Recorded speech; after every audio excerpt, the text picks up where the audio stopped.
Сайн байцгаана уу хүүхдүүд ээ. Өнөөдөр багш нь иргэний ёс зүйн боловсрол хичээлийг заах болно. Өнөөдрийн хичээлийн сэдэв бол малаа хайрлан хамгаалдаг ёс заншлаас суралцгаая гэсэн хичээл байна.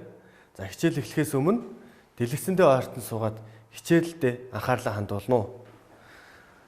За монголчуудын хувьд мал гэхээр хонь, ямаа, үхэр, адуу, тэмээг хэлдэг бөгөөд энэ 5 хошуу малаа 5 эрдэн хэмээн эрхэмлэн дээдэлж ирсэн юм уламжлалтай. За ингээд багш танаас нэг асуулт асууя. За асуултаа анхааралтай ажиллаарай. Эрт цагаас 5 хошуу мал нь монголчуудын бүхэл хэрэгцээг хангаж ирсэн. Тэгвэл ямар хэрэгцээг хангаж ирснийг нэрлэнэ үү гэж. За та бүхэн жоохон хэдэн секунд бодоорой. За дараа нь тэгээд багшийнхаа хариулттай таарж гин үгүй юг шалгаад үзээрэй. За одоо хариултаа тулгаад үзье. За хариулт доор нь гарч ирсэн байна. Монголчууд адуу тэмээ үхрийг унлаг ашлаганд за мөн 5 төрлийн малын сүүгээр олон янзын хоол хүнс бэлддэг. За бас махыг нь хүнсэнд хэрэглэдэг. Арьсноосоор нь дээл хувцас хийхээс эхлүүлээд өснөөсоор нь эсхий хийж гэрээ бүрдэг. За тэгэхээр монголчуудын хувьд бол 5 хошуу мал ахуйн амьдралынхан хамгийн салшгүй ийм зүйл болох нэ. За ингээд ахуйн амьдралд нь хамгийн их тус нэмэр болдог 5 хошуу малаа жилийн 4 улиралд хэрхэн адуулж маллаж ирсэн уламжлалаас товчхон танилцуулъя.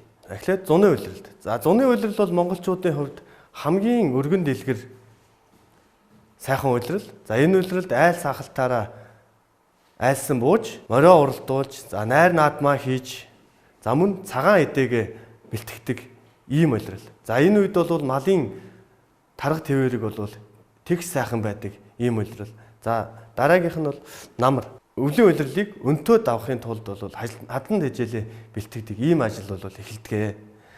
За хин хадлан сайн авна. За тэр малчин бол өвлийг өнтөө давна гэсэн монголчуудын дунд бол яриа байдаг. За дараа нь өвлийн улирал. За өвлийн улиралд бол монголчууд өвлжөө бууцандаа буусан байдаг. Монголчуудын өвлжөө бууцны хувьд бол уулын ингэр нөмөр газрыг бараадуулж бол өвлжөөгөө барьдаг. За мөн малынхаа хашаа сарвчийг мод, чулуу, за мөн малын өтөг бууцаа ашиглаж бариад бод болон бог малаар нь ялгаж хашаалдаг ийм монгол ухаан байна. За мөн малын өтөг бууцыг хатгаж өрж хатаагаад дараа жилийнхээ төлшөнд хэрэгэлдэг ийм монгол ухаан байдаг. Хаврын улирал бол монголчуудын хувьд бас нэгэн том ажлын улирал юм. Яагаад гэвэл энэ улиралд мал төлөлт гэж том ажил эхэлдэг. За энэ үед бүх малчны анхаарал бол 5 хошуу малынхаа төлийг хэрхэн эсэм мэнд боожуулах вэ гэдэг дээр төвлөрч байдаг юм аа. За хүүхдүүд та бүхэн гэртээ 5 хошуу малаа эсэм мэнд боожуулах монгол ухааныг судалж бас бие биендээ танилцуулга хийхэд бэлтгэж ирээрэй. За дараагийн хэсэг монголчуудын малаа хайрлаж хамгаалах ёс заншлаас багш нь хэдэн ёс заншлыг бол дурдж өгье. За бэлчээрт яваа мал сүргийн урдуур буюу дундууран гарахыг цээрлэнэ. Яагаад гэвэл 5 тухтай эдээжлэгтэн саад болохгүйг хичээж байгаа хэрэг. Хэвтэрт байгаа мал сүргээ үргээж цочоохыг цээрлдэг.